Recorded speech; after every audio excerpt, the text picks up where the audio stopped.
Nah, di sini yaitu, materi yang selanjutnya itu terkait dengan kecelakaan akibat listrik yang dapat mengakibatkan sebagai berikut. Nah, yang pertama ini ada yang akibatkan dari kecelakaan tersebut, mengakibatkan yang pertama kecelakaan pada manusia, kemudian yang kedua dapat mengakibatkan kerusakan pada instalasi serta perlengkapannya, kemudian dapat menimbulkan kerugian-kerugian berikut. Nah, dari kerugian itu yang pertama bisa berupa kerugian materi dalam bentuk rupiah akibat kerusakan instalasi bangunan dan beserta isinya. Kemudian yang kedua yaitu terganggunya pada proses produksi dan yang ketiga mengurangi kenyamanan misalnya lampu padam, AC mati, suplai air terganggu dan lain sebagainya.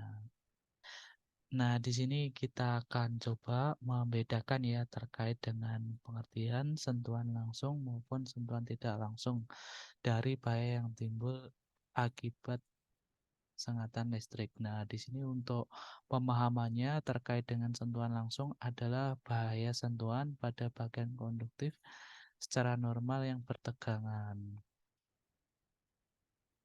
Nah, ini untuk tegangan sentuh yang berbahaya ini lebih dari 5 volt di ruangan normal serta lebih dari 25 volt di ruangan yang lembab ataupun berair. Kemudian yang kedua yaitu terkait dengan sentuhan tidak langsung. Nah, ini secara pengertian bahwa sentuhan tidak langsung ini adalah bahaya sentuhan pada bagian konduktif yang secara normal tidak bertegangan menjadi bertegangan karena terjadi kegagalan isolasi. Nah, di sini bisa dilihat untuk bahaya mekanik bahwa bahaya mekanik yang timbul adalah pada kopling atau sambungan antara motor diesel dengan generator. Nah, ini gambarnya di sini ya sebagai kopelnya untuk diesel dan juga generator. Nah, ini harus dibuat tertutup. Ini karena apabila dalam pemeliharaan nanti ada akibat tidak sengaja dapat menyebabkan kecelakaan kerja. Kemudian yang keempat yaitu terkait dengan gangguan kesehatan pada pembangkit listrik antara lain yang pertama penglihatan karena kurang cahaya di suatu ruangan mesin. Kemudian yang kedua adanya karena kebisingan yang melebihi misalkan lebih dari 85 desibel. Kemudian skala untuk waktu waktu 8 jam sehari. Kemudian yang ketiga yaitu diakibatkan karena panas. Nah, di sini kita bisa kelompokkan ya kebakaran-kebakaran karena listrik. Untuk kebakaran-kebakaran karena listrik ini diakibatkan yang pertama karena pembebanan yang berlebih, kemudian adanya sambungan yang tidak sempurna, kemudian yang ketiga adanya perlengkapan yang tidak sesuai dengan standar dari keperluan peralatan yang diperlukan, kemudian adanya pembatas arus yang tidak sesuai, kemudian adanya kebocoran isolasi, adanya listrik statis, serta yang terakhir diakibatkan karena sambaran petir. Kemudian yang selanjutnya terkait dengan sistem proteksi untuk keselamatan pada bab 3 ini maka dikelompokkan atau dikategorikan sebagai berikut. Yang pertama ada proteksi dari kejut listrik, kemudian yang kedua ada proteksi dari efek thermal,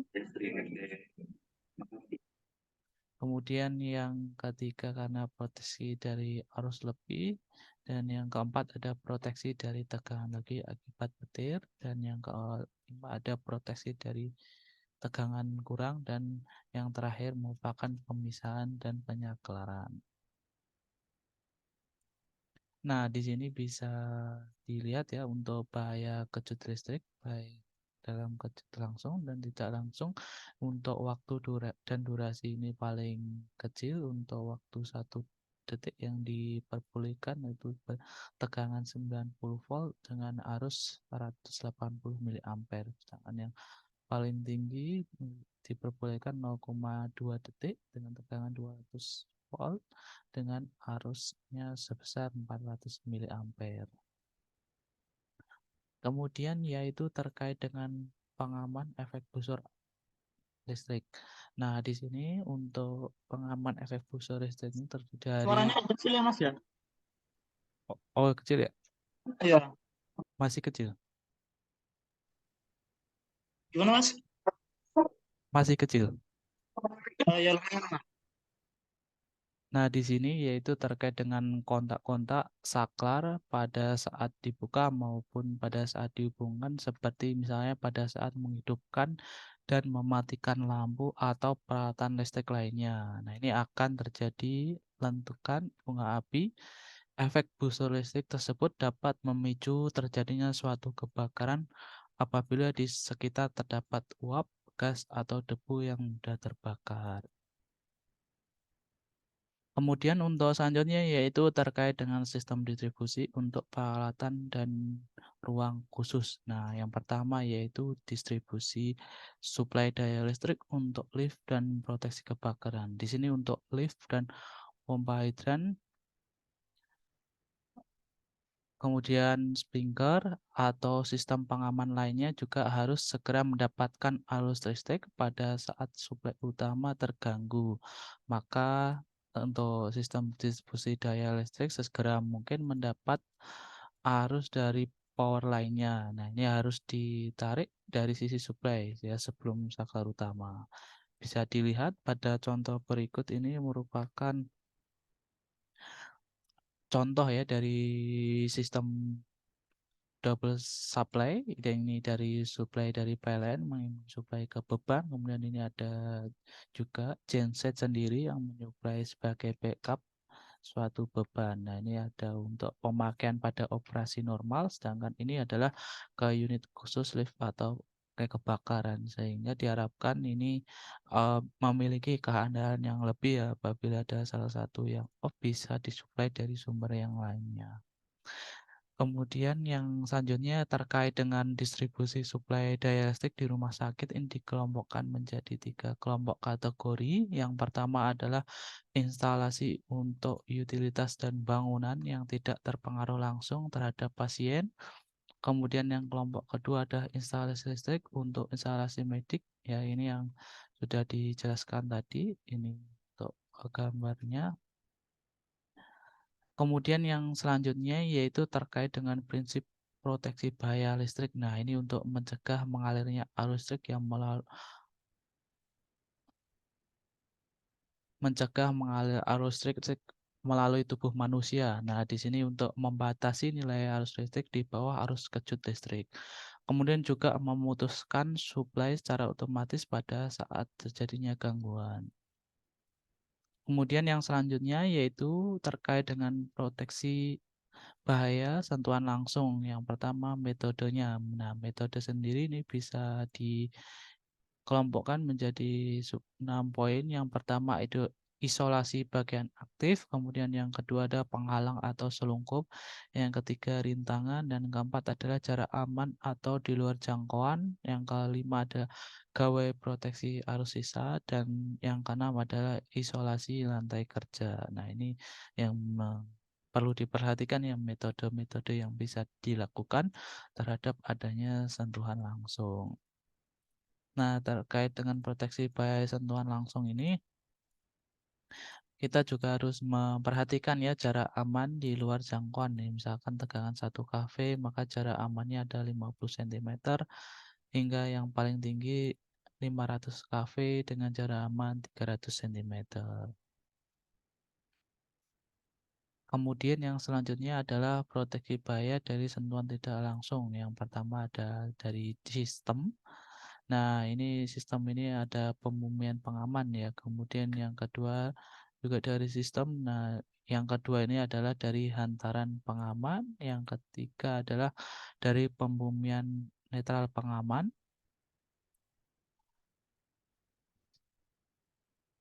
Nah, ini ada contoh ya sistem pembumian pengaman yang akan menjadi bahaya dari sentuhan tidak langsung.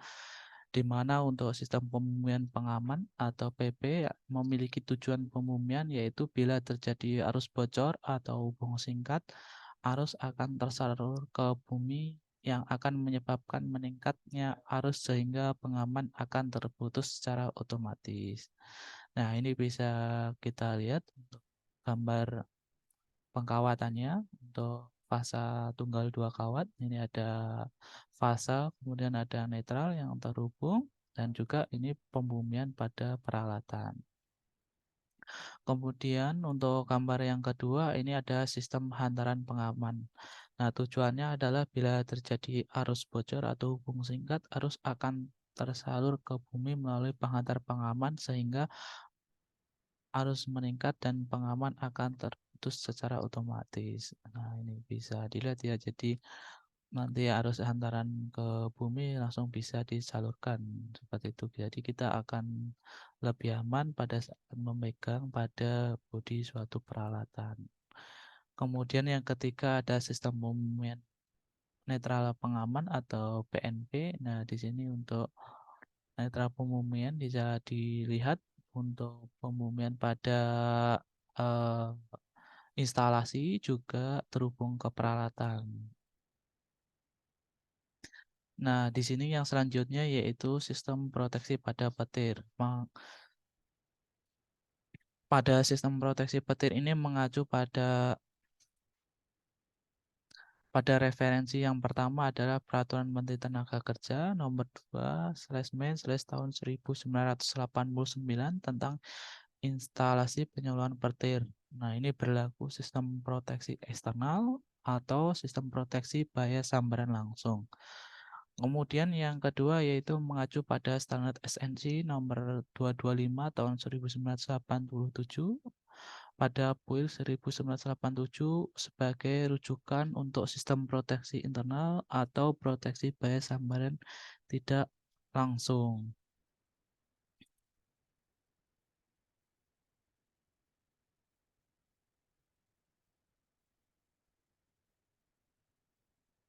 Nah, ini contoh ya terkait dengan pelepasan muatan listrik dari awan-kawan yang mungkin sempat kita singgung pada saat kemarin itu. Jadi ada suatu kilatan yaitu antara perpindahan muatan elektron negatif ke elektron positif. Nah, ini bisa dilihat ya untuk efeknya bisa menyebabkan kerusakan termis, kerusakan elektrik, dan juga kerusakan mekanis. Kemudian untuk instalasi penyalur baterai yang tidak memenuhi syarat dapat mengundang bahaya ini. Contoh untuk sistem grounding yang tidak memenuhi pada standar. Nah, adapun contoh yaitu ketika kita melakukan area pembumiannya yang di area umum, ketika ada sambahan petir maka dikhawatirkan pada saat buangan di area jalan ini dapat menyebabkan step voltage seperti itu. Kemudian di sini ada bahaya yang timbul karena sambaran petir. Yang pertama ada dapat menyebabkan korban jiwa, kemudian luka bakar, kemudian pingsan, kemudian timbulnya ledakan serta kebakaran.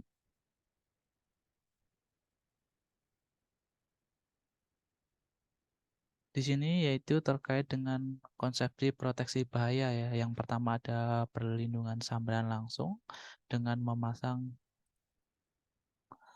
memasang instalasi penyaluran petir bangunan. Nah, di sini ada jenis-jenis sistem instalasi ya, ada sistem flankin, sistem sangkar Faraday, serta sistem elektrostatik. Kemudian yang kedua terkait dengan perlindungan sambaran tidak langsung, di sini dengan dilengkapi peralatan penyamang tegangan pada jaringan instalasi listrik atau arrestor. Nah, di sini bisa kita lihat untuk gambarannya bahwa instalasi penyalur petir berdasarkan Permenaker nomor 2 Men/tahun 1989 bisa dilihat untuk gambarnya. Jadi untuk pada titik nomor 1 ini ada sistem flankin ya pada bagian bagian yang penting. Yang pertama ada penerima atau udara terminal, kemudian yang kedua ini hantaran penurun. atau down konduktor, dan yang ketiga ini hantaran pembumian atau root grounding. Kemudian yang kedua adalah sistem proteksi sistem internal. Nah, ini untuk se- semua bagian konduktif di bonding semua fasa netral baik RSTNG dipasang arrestor bila terjadi sambaran petir pada jaringan instalasi listrik. Maka semua kawat RSTN tegangnya sama, tidak ada beda potensial. Nah, ini dipasang ya untuk sistem proteksi internal masing-masing menggunakan sistem arrestor. Jadi apabila nanti ada sambaran, arrestornya ini akan menghubungkan ke grounding.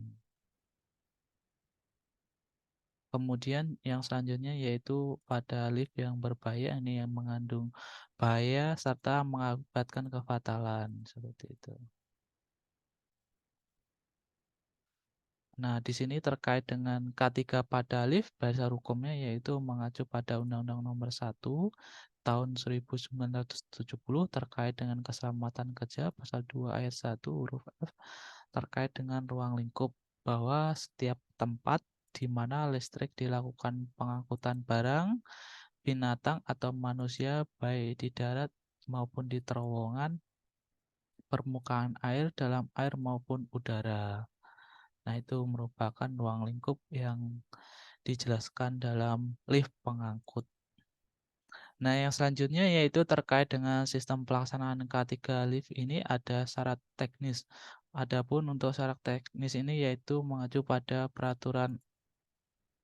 Peraturan Menteri Tenaga Kerja Nomor 3/Men dan tahun 1999 tentang syarat K3 pada pesawat lift pengangkutan orang dan barang. Adapun terkait dengan syarat kompetensinya yaitu sebagai berikut. Jadi di instalasi pesawat lift ini yang belum memenuhi syarat K3 tidak diperbolehkan untuk beroperasi atau izin. Nah, di sini untuk klasifikasi dan kompetensi teknisi lift berdasarkan keputusan ada beberapa ya, ada penyelia pemasangan yang berfungsi sebagai pengawas dalam pelaksanaan pekerjaan proyek pemasangan. Kemudian ada teknisi atau jasman atau melaksanakan komisioning. Kemudian yang kedua ada teknisi pemeliharaan yang mempunyai tugas sebagai merawat dan memperbaiki lift. Serta yang ketiga penyelia operasi lift biasanya mengawasi kelayakan suatu operasi lift. Nah, berikut ini merupakan materi yang disampaikan ya dari materi yang kedua ini.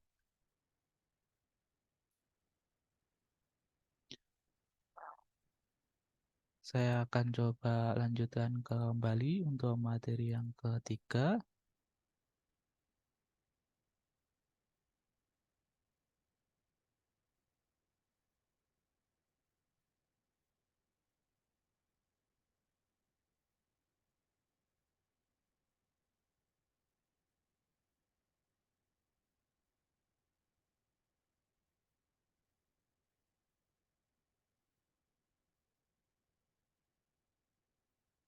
Nah, untuk materi yang ketiga ini yaitu terkait dengan peralatan kerja instalasi listrik di distribusi tenaga listrik, terkait dengan persyaratan K3 listrik, perencanaan listrik, perlengkapan, dan peralatan listrik di pemanfaatan listrik pada sistem distribusi listrik. Nah, adapun sebagai fungsi alat bantu yang pertama adalah mempercepat pekerjaan, kemudian memperlancar pekerjaan, dan juga mempermudah pekerjaan. Nah, untuk alat kerja sendiri berfungsi sebagai alat bantu untuk mempermudah, memperlancar, dan juga mempercepat pekerjaan instalasi listrik. Secara konsep bahwa berkenaan dengan alat kerja pada K3 listrik yang berkaitan dengan pemeliharaan instalasi perlengkapan dan peralatan listrik di sistem distribusi tenaga listrik serta distribusi tenaga listrik pertama dan perubahan. Nah, di sini ada contoh untuk pekerjaan listrik. Yang pertama memasang kabel.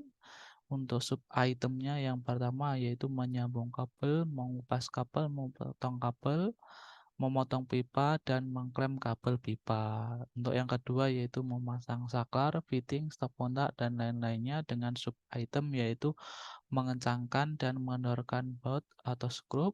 Yang ketiga menguji instalasi dengan sub-item yaitu mengukur tegangan serta menguji komponen.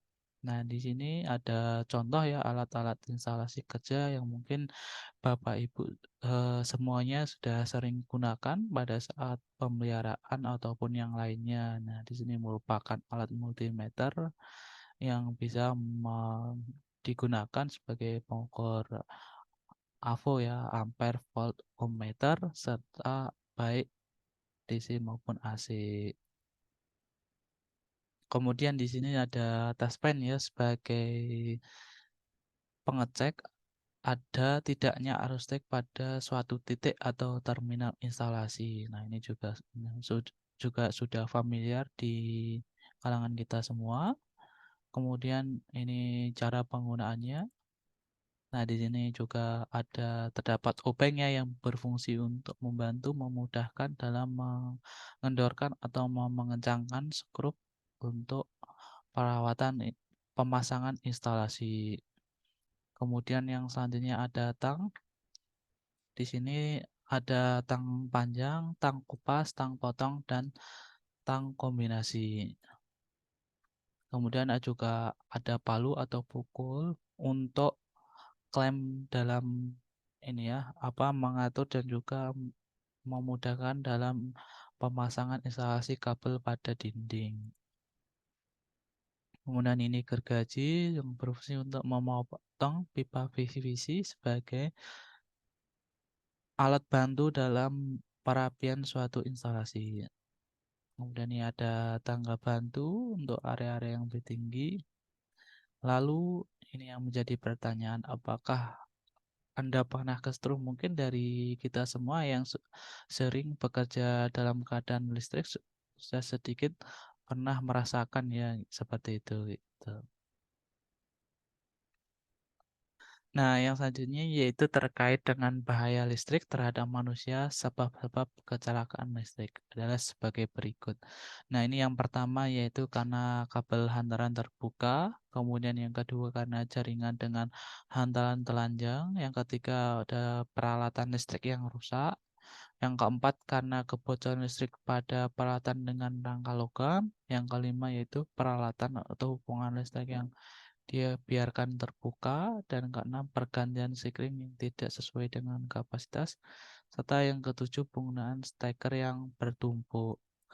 Selanjutnya yaitu ini ada contoh ya untuk kabel hantaran terbuka atau melonjak atau terkelupas akibat isolasi yang sudah lama atau akibat kabel tersebut memiliki thermal yang cukup tinggi sehingga isolasi atau konduitnya memuai. Nah, di sini untuk pekerjaan ya jaringan hantaran telanjang di sistem 20 kV. Nah, ini merupakan contoh peralatan listrik yang rusak yang mungkin sudah lama dari penggunaan atau pemakaiannya. Kemudian adanya kebocoran listrik pada alat listrik dari logam. Nah, ini yang sering terjadi. Kita memegang CPU pada komputer-komputer dahulu itu dapat menyebabkan secara tidak sengaja adanya kesemutan gitu ya. Nah, ini ada contoh ya yang dibiarkan terbuka, ini sangat berbahaya apabila fasa netral secara tidak langsung atau bergoyang sedikit saja sangat mengakibatkan shock atau arcs.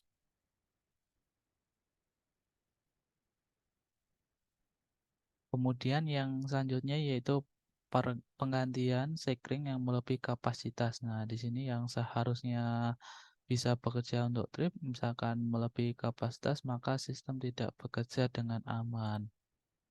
Nah, ini ya contoh juga steker yang bertumpuk dapat menyebabkan suatu panas atau kabel yang tidak kuat.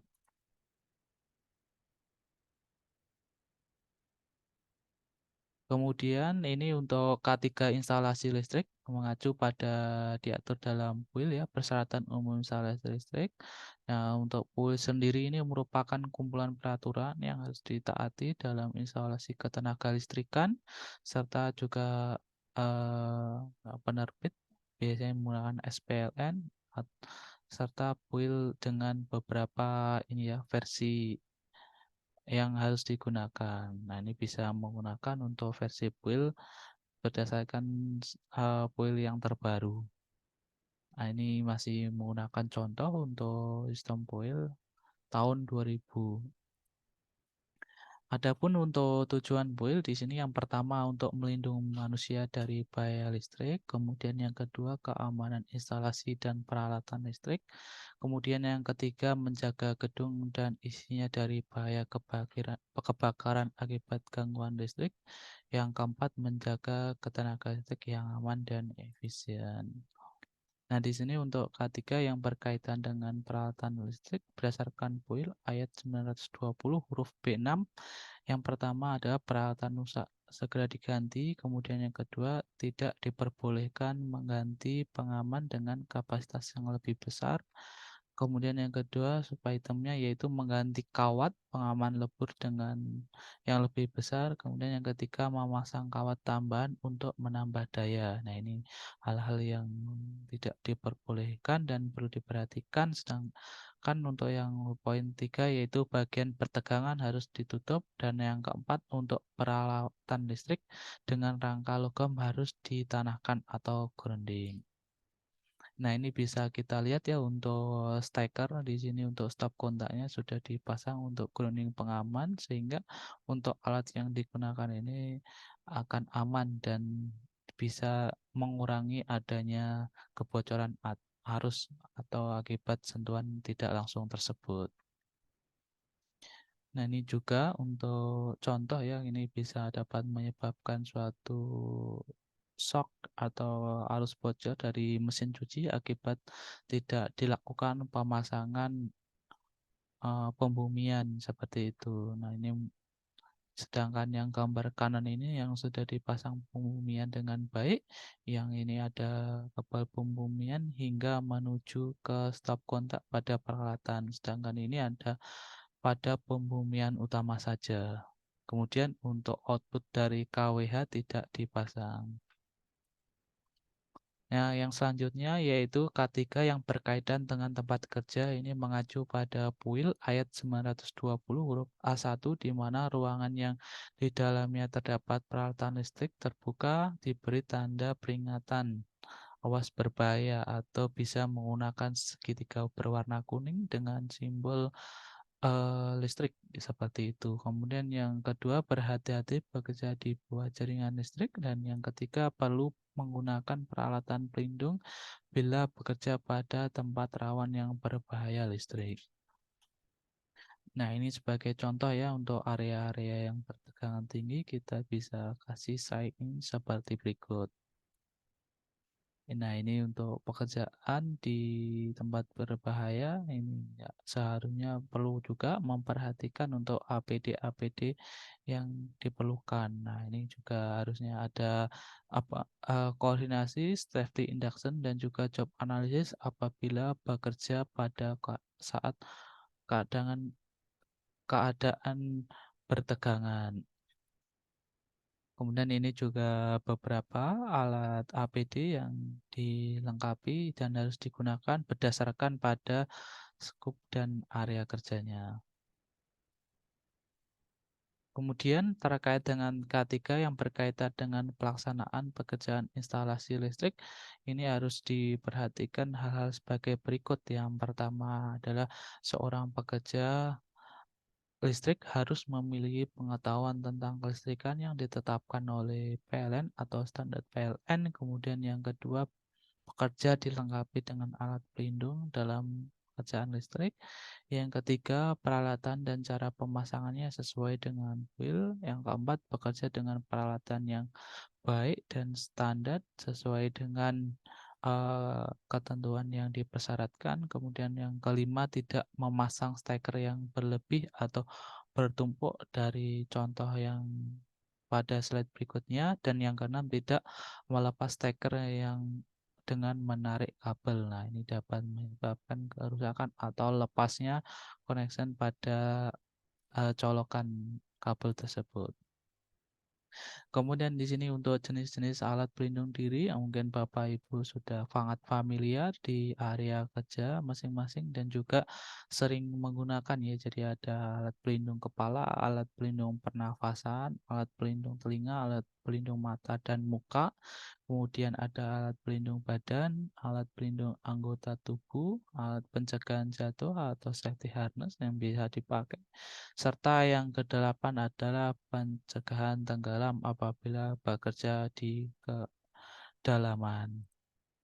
Nah, ini sebagai helm safety ya, sebagai pelindung kepala, ini ada pelindung pernafasan yang mungkin pada area kerja mengandung senyawa-senyawa yang berbahaya. Kemudian ini ada pelindung telinga yang mungkin dapat atau bekerja pada area yang bising, biasanya di pembangkitan atau genset.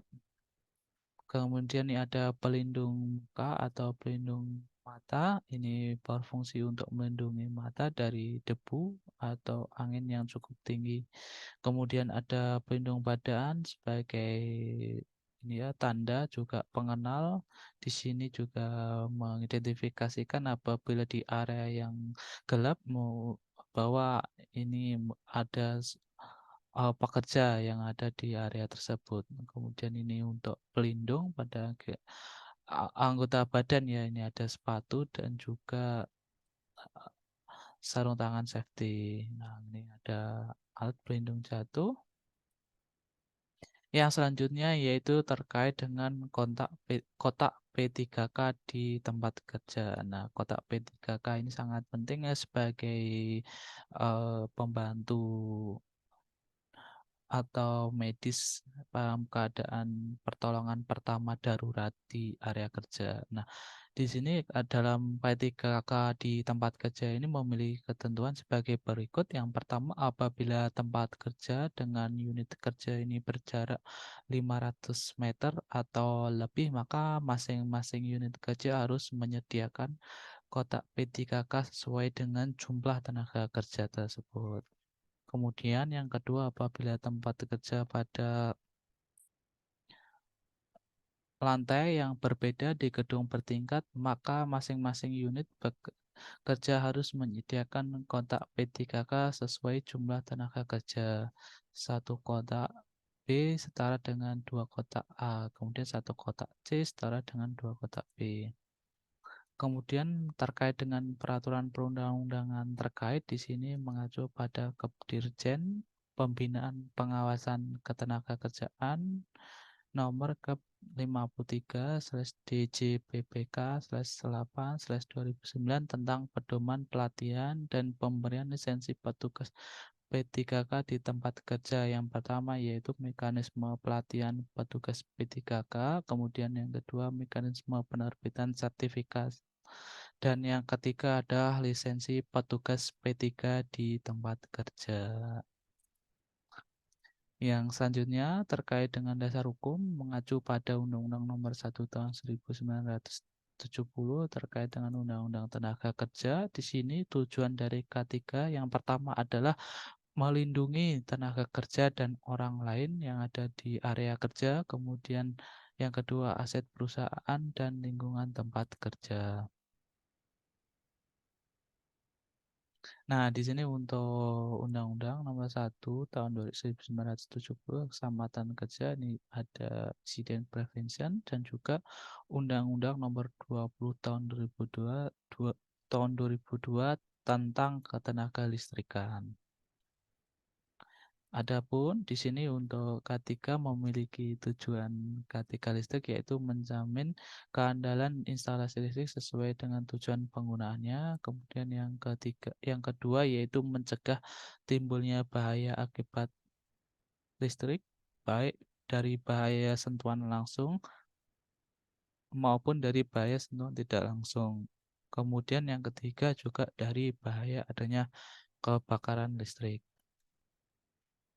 Sehingga di sini untuk K3 listrik berdasarkan dasar hukum yaitu mengacu pada pasal 2 ayat 1 huruf Q yang juga tadi dimasukkan bahwa setiap tempat di mana listrik dibangkitkan, ditransmisikan, dan dibagi-bagikan, disalurkan, dan digunakan. Nah, ini untuk hukum pada pasal 3 ayat 1 huruf Q dengan tujuan yaitu dengan peraturan perundang-undangan ditetapkan syarat-syarat keselamatan kerja ya, untuk mencegah terkena aliran listrik yang berbahaya ya. Kemudian terkait dengan dasar hukum yang tadi dan juga ini yang berikut. Nah, yang selanjutnya yaitu terkait dengan persyaratan umum instalasi listrik. Peluncuran perdana ini pada tanggal 24 bulan 10 tahun 2021 yang ditetapkan sebagai standar wajib sebagai berikut.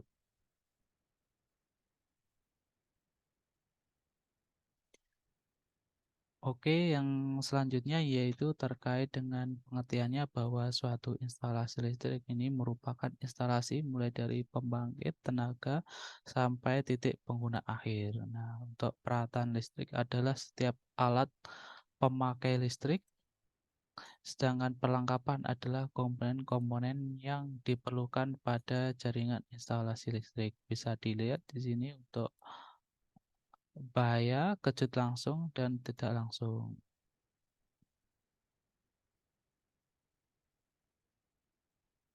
Kemudian yang selanjutnya yaitu terkait dengan sistem proteksi untuk keselamatan. Nah, di sini ada proteksi kejut lanjut, kemudian ada proteksi efek termal, kemudian ada proteksi arus lebih, kemudian juga adanya proteksi tegangan lebih akibat petir. Yang selanjutnya juga ada proteksi dari tegangan kurang dan juga pemisahan dan penyaklaran. Nah, ini terkait dengan prinsip proteksi bahaya listrik. Yang pertama adalah untuk mencegah mengalirnya arus listrik melalui tubuh manusia, serta yang kedua adalah membatasi nilai arus listrik di bawah arus kejut listrik, dan yang ketiga yaitu memutuskan suplai secara otomatis pada pusat terjadinya gangguan. Nah, di sini yang tadi sempat dibahas juga untuk tegangan sentuh yang berbahaya seperti itu. Kemudian untuk sistem proteksi keselamatan pada bab 3. Kemudian yang selanjutnya untuk proteksi bahaya sentuhan langsung. Ini bisa menggunakan isolasi bagian aktif, kemudian penghalang atau selungkup, kemudian adanya rintangan, kemudian jarak aman atau di luar jangkauan, serta gawai proteksi arus sisa.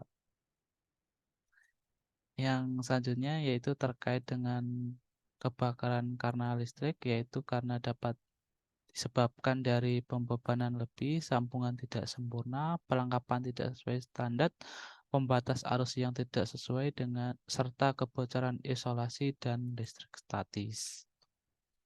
Dan yang terakhir ini adalah sambaran petir. Nah, ini untuk contoh sistem instalasi listrik ada 1 fase dan 3 fase serta pembumian seperti tadi. Seperti itu.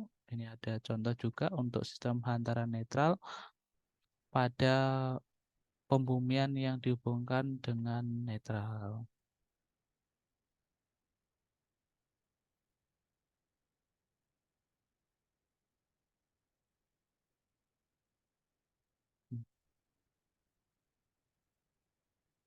Nah, ini ada contoh ya instalasi untuk listrik sederhana dalam sistem fasa 3 kawat. Nah, ini bisa dilihat untuk sistem pembumiannya. Di sini terpasang pada stop kontak sebagai pengaman. Sedangkan di sini untuk instalasi pemasangan lampu dan juga pemasangan motor.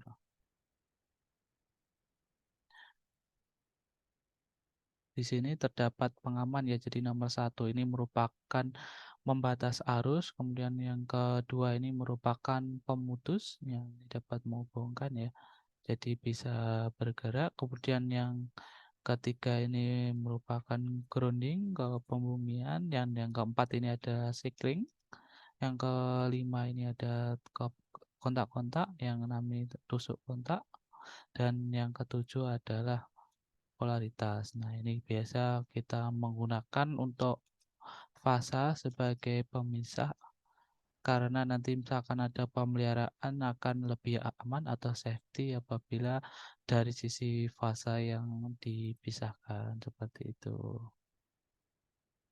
Nah, ini juga polaritas instalasi listrik, ini yang dikategorikan tidak aman. Kemudian yang selanjutnya adalah sistem proteksi petir. Nah, ini untuk selanjutnya kita akan bahas pada sesi siang nanti. Yang selanjutnya mungkin kita masuk ke sesi kuis.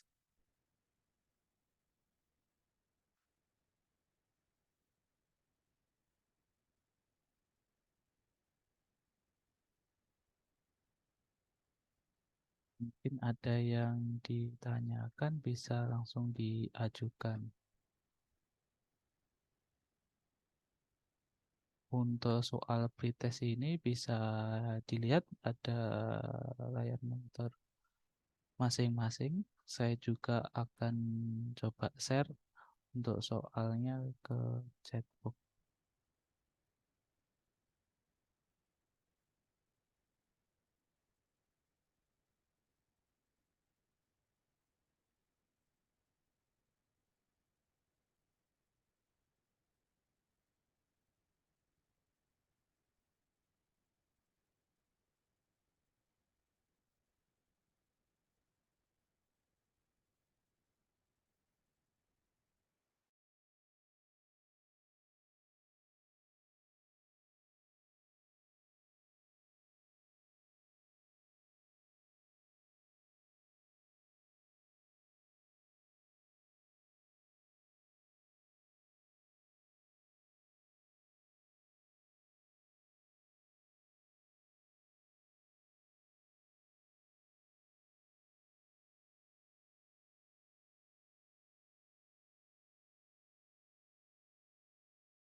Mohon maaf Pak Riki, untuk materi hari ini nanti bisa minta tolong dikirimkan ke saya aja Pak Riki.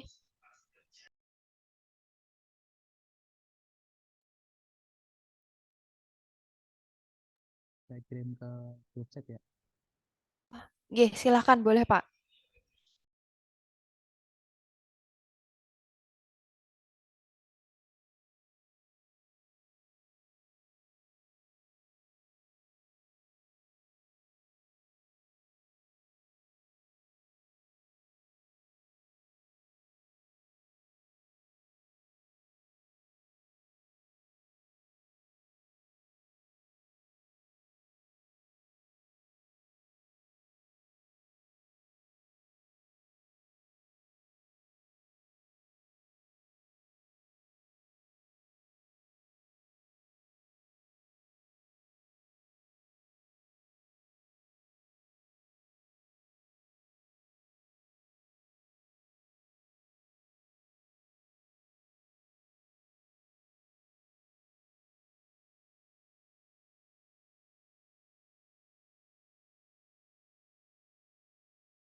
Mohon izin Pak Riki dan Pak Syahrial dan Bapak-Bapak sekalian. Kita lanjut isoma dahulu nggih. Pak Riki, Pak Syahrial dan Bapak-Bapak sekalian. Nggih baik. Kita kembali lagi pada pukul 13 waktu Indonesia Barat nggih Bapak-Bapak sekalian. Untuk yang mau meninggalkan Zoom terlebih dahulu bisa ditinggalkan terlebih dahulu, tapi nanti kembali lagi pada pukul 13 waktu Indonesia Barat nggih Bapak-Bapak sekalian. Terima kasih Bapak-Bapak sekalian, terima kasih Pak Riki dan Pak Syahrial. Sampai berjumpa lagi nanti setelah isoma. Baik, terima kasih. Selamat istirahat, makan siang dan sholat zuhur bagi yang menjalankan ya Bapak-Bapak sekalian.